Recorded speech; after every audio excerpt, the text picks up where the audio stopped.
তখন হবে আমি তোমাদেরকে আমার বাড়িতে নিয়ে আসবো, প্রয়োজন যদি হয় তোমরা আবার আমার বাড়িতে আসবে। জানো বাবা, এই বাড়িতে তোমার মার অনেক স্মৃতি জড়িয়ে আছে। এই ডাইনিং টেবিলে যখন খেতে বসি তখন মনে হয় তোমার মা আমাকে ডাকছে, তোমার মা আমাকে খাবার পরিবেশন করছে। এই চেয়ারে যখন বসি তখন মনে হয় তোমার মা চেয়ারটার মধ্যে বসে আছে। এই বাড়ির মধ্যে এত স্মৃতি জড়িয়ে আছে যে তোমার মার স্মৃতিগুলো আমি ভুলতে পারি না। সেজন্য তোমাকে বলছি বেটা, তুমি একটা কাজ করো। বলে সেটা কি? বলে সেখানে গিয়ে তোমরা বৃদ্ধাশ্রমের পাশে জায়গাটা কিনে সেখানে একটা বড় বিল্ডিং ঘর তৈরি করো। যেই এই কথা বলেছে, দুই ছেলে আর বৌমা, বড় বৌমা ছোট বৌমা বড় বড় চোখ করে তখন তারা শ্বশুরের দিকে তাকায় আর ছেলেরা বাপের দিকে তাকায়। কিছুক্ষণের মধ্যে খাবার দাবার শেষ করে বাপের হাত পা ধরে বলছে বাবা ভুল হয়ে গেছে। বলে বাবা ভুল হয়ে গেছে, জীবনে আর বৃদ্ধাশ্রমে তোমাকে যেতে বলবো না। কি বুঝতে পারলেন?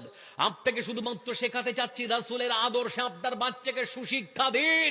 উচ্চ শিক্ষা বিএ বিএড বিকম এমকম দিতে বলছি না। আপনার বাচ্চাকে যদি আদর্শ শিক্ষা না দিয়েছেন তাহলে আপনার বাচ্চা আপনাকে ভাত দেবে না, এটাই স্বাভাবিক। আপনার বাচ্চা আপনার ছেলে আপনাকে কাপড় দেবে না, এটাই স্বাভাবিক। আপনার বাচ্চা আপনার ছেলে আপনাকে ধরে মারবে, এটাই স্বাভাবিক।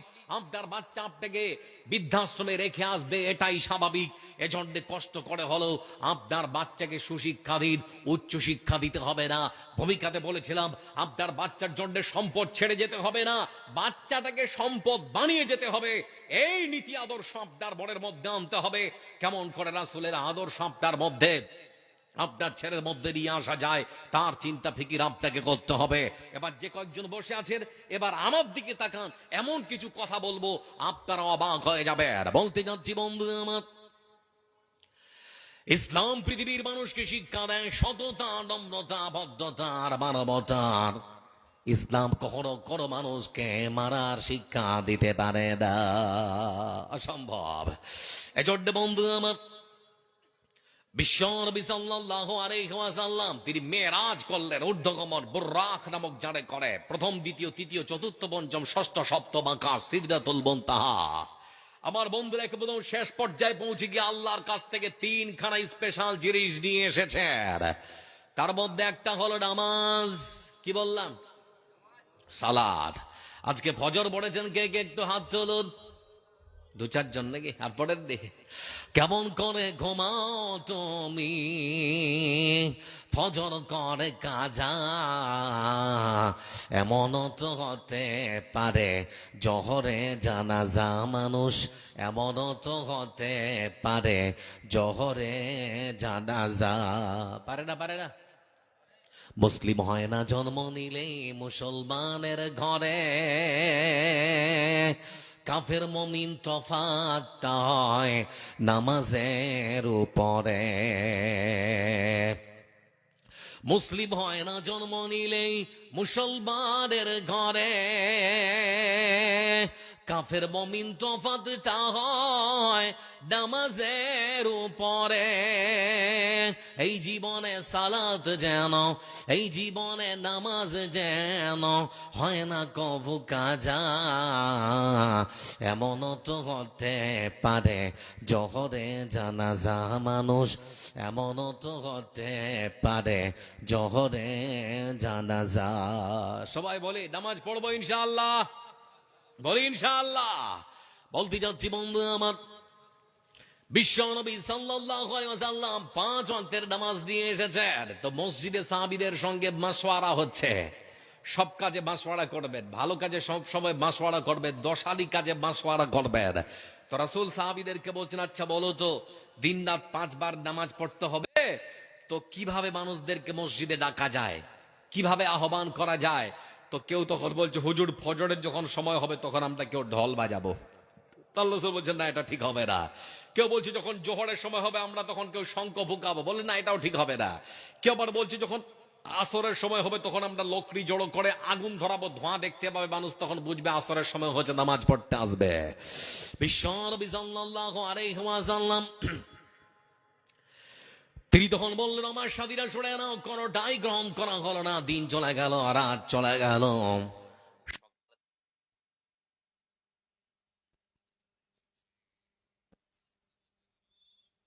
এই যে দেখতে পাচ্ছেন এই সবগুলো দিয়ে আমি যেন মসজিদের মিনারে উঠেছি আর মানুষদেরকে যেন আমি আহ্বান করছি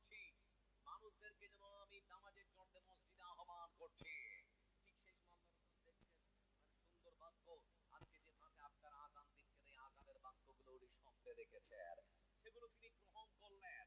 আমার বন্ধুরা এবার গ্রহণ তো করেছেন ভালো কথা, কিন্তু ইসলামের ইতিহাসে প্রথম মুয়াজ্জিন কোন একজন সাহাবীকে বেছে নিতে হবে, এটা তো চারটিখানি কথা নয়।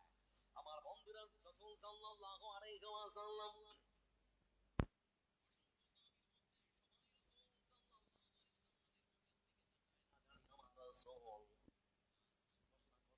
ইতিহাসে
দুনিয়া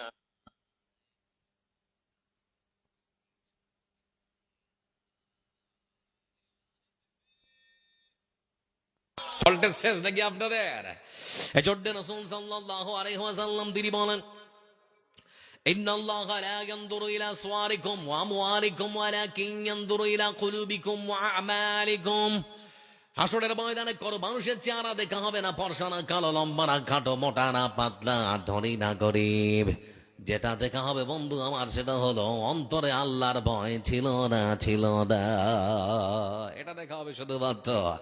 এজন্য ইসলামের ইতিহাসে রাসূল সাল্লাল্লাহু আলাইহি ওয়াসাল্লাম প্রথম মুয়াজ্জিন হিসেবে যার নাম ঘোষণা করেছেন বন্ধু আমার, একেবারে কালো, হাবশী কৃতদাস মানুষ, একজন কালো মানুষ। দ্বিতীয় মুয়াজ্জিন হিসেবে যাকে বেছে নেওয়া হয়েছে আব্দুল্লাহ ইবনে উম্মে মাকতুম রাদিয়াল্লাহু তাআলা আনহু, অন্ধ মানুষ, দেখতে পান না। কি বুঝতে পারলেন? ইসলাম মূল্যায়ন করে যে একজন কালো মানুষকে তারও সম্মান আছে। ইসলাম মূল্যায়ন করে যে বন্ধু আমার একজন অন্ধ মানুষকে তার সম্মান, তার মর্যাদা সমাজে আছে না নেই? কথা বলেন, আছে না? এই দিয়েছে সম্মান ইসলাম একটা কালো মানুষকে, একটা অন্ধ মানুষকে। তার মানে কি বুঝতে পারলেন? আপনার গ্রামের সব থেকে কালো চুকচুকা ছেলেটা, ও যদি আজান দেওয়ার জন্য মসজিদে ঢোকে, আপনারা কি তাকে বারণ করতে পারবেন? হ্যাঁ রে, তুই কাইলঠা, তুই কেন আজান দিবি বে? বলা যাবে? বলা যাবে না। একটা কালো ছেলেও যদি ভালো করে সুন্দর করে মাখরাজের সাথে আজান দেয়, দিতে পারে, তাহলে পরে তার অধিকার আছে, সেও আজান দিতে পারে। এর নাম হচ্ছে ইসলাম। ইসলাম কোনদিন কোন মানুষকে খাটো চোখে দেখে না, কখনো খারাপ নজরে দেখে না, সে যেই ধর্মেরই হোক না কেন। আজকে আমাদের পশ্চিম বাংলার যিনি বিরোধী দলনেতা শুভেন্দু অধিকারে, আমার একটা বক্তব্য মুসলিম টিভিতে সম্ভবত খুব ভাইরাল হয়েছে, কয়েক ঘন্টায় কয়েক লক্ষ চলে গেছে। মানে আমি তাকে নিয়ে কিছু বলেছিলাম, সেজন্যে আমাকে বংশিয়ারি থানার আইসি আমাকে পাশে বসিয়ে এক প্রকার হুমকির সুরে বললেন যে কারি সাহেব আপনি এগুলো বলেন কেন, আপনি রাজনীতির আলোচনা করেন কেন? আমি তখন আক্ষেপের সুরে বললাম যে মুসলমান নেতাদেরকে নির্বাচিত করে আমরা বিধানসভা বা লোকসভায় পাঠিয়েছি, মনে করেছিলাম আমরা পিছিয়ে পড়া জাতি, আমাদের হয়তো তারা হয়তো কিছু বলবে, কিন্তু আজকে তারা নীরব দর্শক। তারা যখন নীরব দর্শকের ভূমিকা পালন করেছে, দায়িত্বটা তখন আমাদেরকে নিতে হয়েছে, সেজন্য আমরা বলতে বাধ্য হচ্ছি। বলছি বন্ধু আমার, আপনারা শুনেছেন হয়তো সব সর্বক্ষণ উনি রোহিঙ্গা খুঁজতে ব্যস্ত, সর্বক্ষণ উনি রোহিঙ্গা খুঁজতে ব্যস্ত, রোহিঙ্গা আর রোহিঙ্গা খুঁজতে উনি ব্যস্ততায় থাকেন। লক্ষ্য করে দেখুন, এ মানুষটা সর্বক্ষণ ভারত পাকিস্তান শ্মশান কবরস্থান হিন্দু আর মুসলমান ছাড়া কিছু দেখতে পান না। সর্বক্ষণ উনি বলেন পশ্চিম বাংলার মাটিতে আবার যদি তৃণমূল ক্ষমতায় আসে তাহলে পরে হিন্দুরা মহা বিপদে। বলছি 2019-এর আগে তো বেশ আপনি তৃণমূল করতেন, তখন তো পরনে থাকতো আপনার টুপি আর পাঞ্জাবি, মসজিদে গিয়ে তখন আপনি মানে ইমামদের কাছে দোয়া চাইতেন। এখন ভেষভূষা পাল্টে, এখন ধর্মটা পাল্টে এখন আপনি হয়েছেন বিজেপি, সেজন্যে মাথার মধ্যে গেরুয়া একেবারে পাগড়ি আর গেরুয়া পোশাক, আর সর্বক্ষণ মুসলমানদের বিরুদ্ধে বিষোদাগান করেন। এজন্য আপনাদেরকে বলতে যাচ্ছি, এরা গিরগিট কখন কোন দল করে আমরা আপনারা নিজেরাও চিন্তা করতে পারবেন না। তাদের কথা শুনে কোনদিন আপনার গ্রামের ভাইয়ের সঙ্গে শত্রুতা পোষণ করবেন না, কাউকে মারবেন না। আচ্ছা বলুন তো একটা কথা, যত নির্বাচন হয় দেখেছেন একটা নেতা মরেছে? কথা বলেন, একটা নেতা মরেছে দেখেছেন কখনো? না। তাহলে আপনারা মারপিট করতে গিয়ে মরছেন কারণ আপনাদের কি যায় আসে? কি পেয়েছেন আপনারা? সকাল হলে পরে আপনি যদি রিক্সা চালান, রিক্সা চালিয়ে আপনার পরিবারকে খাওয়াতে হবে। কোন নেতা আপনাকে বাঁচাতে আসবে না, কোন নেতা আপনার পরিবারকে চালিয়ে দেবে না। এজন্য কথাগুলোকে মূল্যায়ন করুন বন্ধু আমার। আমি বলতে যাচ্ছিলাম শুভেন্দু অধিকারীকে আপনি সর্বক্ষণ বলেন হিন্দু বিপদে, হিন্দু বাঁচাও, হিন্দু বাঁচাও। এবার যারা এখানে আছেন একটা কথা বলি, খালি মূল্যায়ন করুন। হিন্দু ধর্মের ধর্মীয় বর্ণ প্রথাকে 4 ভাগে ভাগ করা হয়েছে। ক ভাগে বললাম? 4 ভাগে। একটা হচ্ছে ব্রাহ্মণ, ক্ষত্রিয়, বৈশ্য, শূদ্র। ব্রাহ্মণ, ক্ষত্রিয়, বৈশ্য, শূদ্র। আমার কোন হিন্দু ভাই যদি দোকান নিয়ে আসেন কথাগুলো মূল্যায়ন করুন, দাগ করবেন না। ব্রাহ্মণ, ক্ষত্রিয়, বৈশ্য, শূদ্র যারা ব্রাহ্মণ তাদের বিশ্বাস আমরা আমাদের দেবতার মুখ থেকে সৃষ্টি হয়েছি, এজন্য তারা হয় পণ্ডিত না তো পুরোহিত, তারা ধর্মের প্রচারক হয়। যারা ক্ষত্রিয় এদের বিশ্বাস আমরা আমাদের দেবতার বাহু থেকে সৃষ্টি হয়েছি, এজন্য তারা দেশের স্বরাষ্ট্র মন্ত্রকের দায়িত্ব নেয়, স্বরাষ্ট্রমন্ত্রী হয় এরা। আর যারা বৈশ্য এদের বিশ্বাস আমরা আমাদের দেবতার উরুর রাম থেকে সৃষ্টি হয়েছি, এজন্য তারা হয় ব্যবসায়িক, তারা ব্যবসা করে। আর যারা একেবারে শুদ্ধ বর্ণের এরা হয় মুচি, মেথর, ডম, সাঁতাল, ঝাঙ্গর, মানে এরা বিশ্বাস করে বা এই উপরে 3 জাতি বিশ্বাস করে, 3 বর্ণের মানুষ, যে যারা শুদ্ধ তারা দেবতার পায়ের তলা থেকে নখ থেকে সৃষ্টি হয়েছে, এজন্য এরা শুধুমাত্র পায়খানা সাফ করবে। বুঝতে পারছেন কিনা? এটা শুধুমাত্র মানে নিম্ন বর্ণের হয়েই থাকবে, এদের উঁচু বর্ণের সঙ্গে এরা মেলামেশা করতে পারবে না। বলতে চাচ্ছি শুভেন্দু অধিকারী মহাশয়, আপনি যদি মনে করেন হিন্দুদেরকে প্রধান মানে সম্মান আর শ্রদ্ধা আপনি দেবেন বা দিতে চাইছেন, তাহলে শূদ্র বর্ণের কোন মেয়েকে বিয়ে করে আপনার বাড়ির আপনার ছেলের অথবা ভাইয়ের ছেলের সঙ্গে বিয়ে দিয়ে দেখান, একটা বৌমা বানিয়ে নিয়ে যান। বা কোন ব্রাহ্মণ পরিবারের ছেলেকে যদি দেখতে পায় যে একেবারে শুদ্ধ বর্ণের কোন মেয়েকে বিয়ে করে বৌমা বা বউ বা স্ত্রী হিসেবে সম্মান দিয়েছে, তাহলে পরে বুঝবো আপনি সত্যি হিন্দুদের হয়ে লড়াই করছেন। আমি আশ্চর্য হয়ে গেলাম, শিয়ালদা থেকে 6:35 কাঞ্চনজঙ্ঘা এক্সপ্রেস গুয়াহাটি যাবে, এমন সময় সেই গাড়িতে 2 জন স্বামী আর স্ত্রী উঠেছে। একজনের নাম মনোজ কর্মকার আর স্ত্রী শান্তা কর্মকার। মানে ওরা পিছড়া একেবারে দলিত বর্ণের, বোতল কুড়িয়ে বেড়ায়।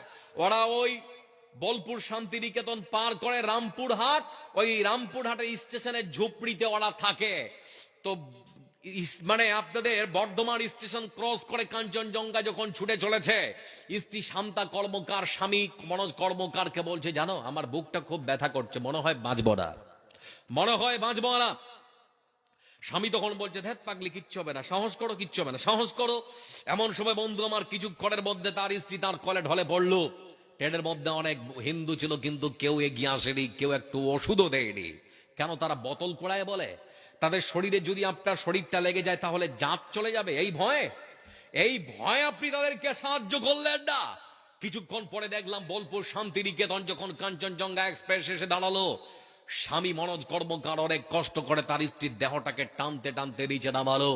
ভিডিওর মধ্যে দেখতে পাচ্ছি একটা বিশাল বড় ইটের অনেকগুলো ইট রাখা রয়েছে, তার স্ত্রীকে ওখানে শুইয়ে রেখেছে আর বারবার হিন্দুদেরকে আহ্বান করছে, আমি নিচু জাতের, আমাকে একটু তোমরা সহযোগিতা করো, আমার স্ত্রীকে অন্তত বাড়িতে নিয়ে যাওয়া পর্যন্ত তোমরা একটু সাহায্যের হাত বাড়াও, আমার স্ত্রী সৎকার করতে হবে। কোন হিন্দু এগিয়ে আসেনি। শেষ পর্যন্ত দেখলাম এই বৃদ্ধ মানুষটা তার স্ত্রীকে কাঁধে তুলে নিয়েছে।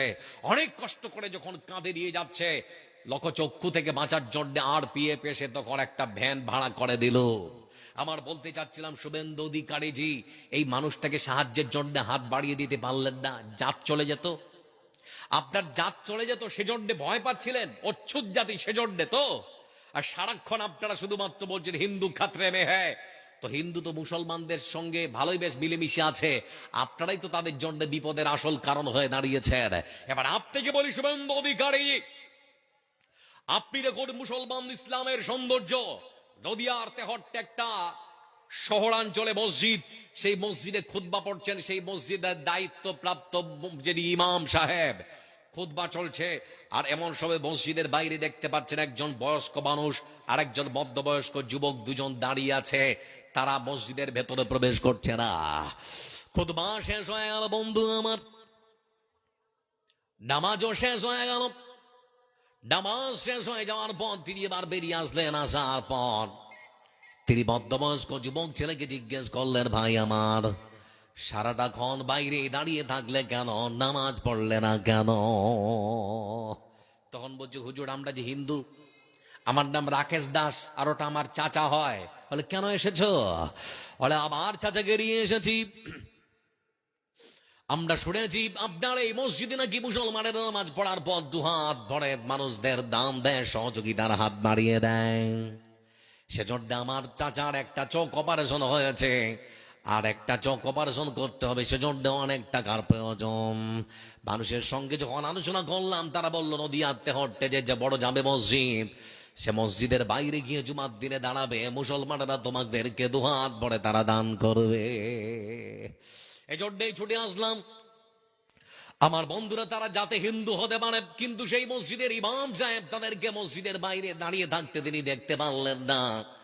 দুহাত ধরে রাকেশ দাস এবং তার চাচাকে ধরে মসজিদের বারান্দায় এনে সুন্দর করে বসালেন, আর মসজিদের মুসাল্লিদেরকে বলে দিয়েছেন রাকেশ দাস এসেছে, তার চাচার চোখ অপারেশন করার জন্য যে যার মতো করে আপনারা বেশি করে সহযোগিতার হাত বাড়িয়ে দিন। এটাই বলতে যাচ্ছি ইসলামের সৌন্দর্য। আজকে তোমরা হিন্দুরা, শুভেন্দু অধিকারী জি, কোন হিন্দু কোন জায়গায় কোন মুসলমান যদি চলে যায় তাহলে পরে বাধা দেওয়া হয়। কিছুদিনের মধ্যে আপনারা দেখতে পেলেন, গত পরশুদিন কিংবা তার আগে আপনাদের কাছে খবর আছে, উত্তরাখণ্ডের এক জায়গায় আপনাদের কাছে খবর আছে, বাবা school dress and matching centre, ওখানে বহুদিন থেকে 30 বছর ধরে একজন বৃদ্ধ মানুষ ব্যবসা করেন, কাপড়ের ব্যবসা। এমন সময় বজরং দলের কয়েকজন যুবক ছেলে সেখানে গিয়ে বলছে বাবা নাম পাল্টাতে হবে। এদেরকে কোনোদিন মিডিয়াতে দেখলাম না যে একটা ভালো কাজ করেছে, কোনোদিন দেখিনি কোনো ভালো কাজ করেছে। একে এটা করতে হবে, ওটা করতে হবে, এই নাম পাল্টাতে হবে, সেই নাম পাল্টাতে হবে, এই শুধুমাত্র এদের কাজ।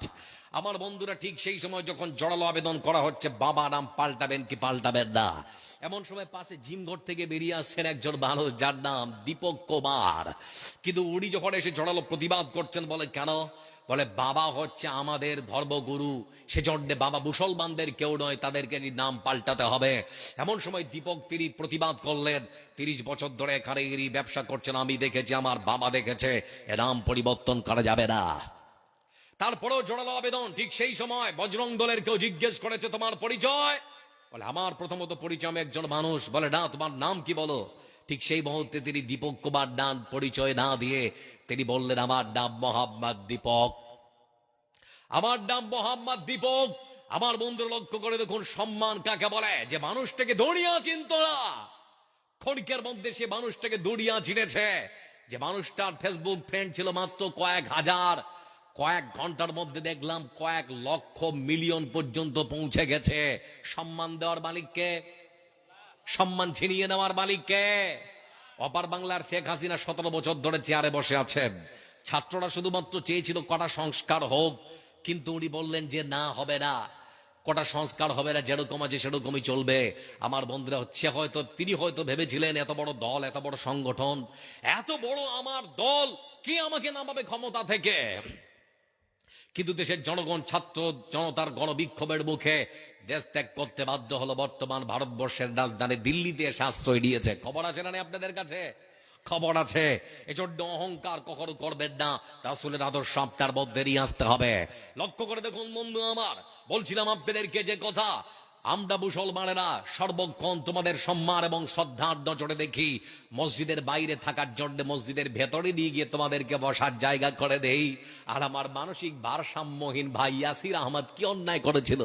তার অপরাধ কি ছিল?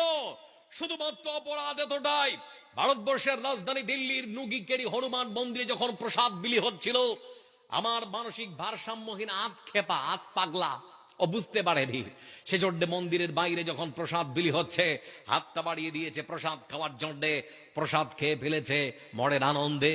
কেউ একজন বললে, হ্যাঁ রে, এই পাগলাটা তো এই গন্ধাইপুর গ্রামের, আমি তো দেখেছি। এমন সময় তখন বলছে, তাই নাকি? বলে হ্যাঁ। বলে ধর ধর ধর ওকে ধর।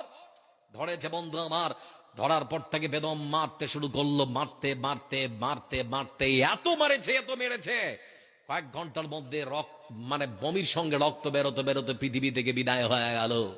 অপরাধ শুধুমাত্র এতটুকুই যে তোমাদের মন্দিরের প্রসাদ খাওয়ার জন্য তোমরা আমাদেরকে ধরে বানো, আর আমাদের মসজিদের বাইরে যদি তোমরা দাঁড়াও তাহলে মসজিদের ভেতরে গিয়ে তোমাদের থাকার জায়গা করে দেই। এটাই তোমাদের আর আমাদের মধ্যে পার্থক্য, এটাই তোমাদের আর আমাদের মধ্যে পার্থক্য। লক্ষ্য করে দেখুন বন্ধু আমার, এর নাম হচ্ছে ইসলাম। ইসলাম কখনো মারার শিক্ষা দেয় না, ইসলাম কখনো অন্য ধর্মের মানুষকে, অন্য ধর্মকে কখনো মানে আপনাদেরকে অশ্রদ্ধা অভক্তির শিক্ষা কখনো দেয় না। এবার যারা বসে আছেন, ইসলামের